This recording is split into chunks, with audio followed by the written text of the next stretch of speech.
பார்த்தீங்கன்னா race car. அதனால இங்கே நம்ம அங்கே வந்துருக்கோம். கார் ரேஸ் பார்க்கலாம்.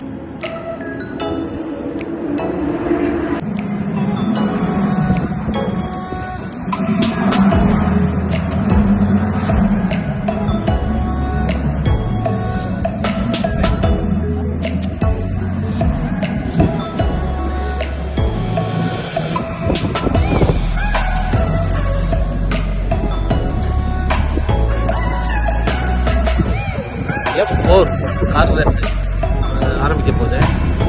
அந்த வரிசையாக அமைச்சிருக்காங்க.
பார்த்தீங்கன்னா ஒரு கார் வந்து ஸ்டார்டிங்லேயே பாருங்க அப்படியே ஆக்சிடென்ட் ஆகிடுச்சு.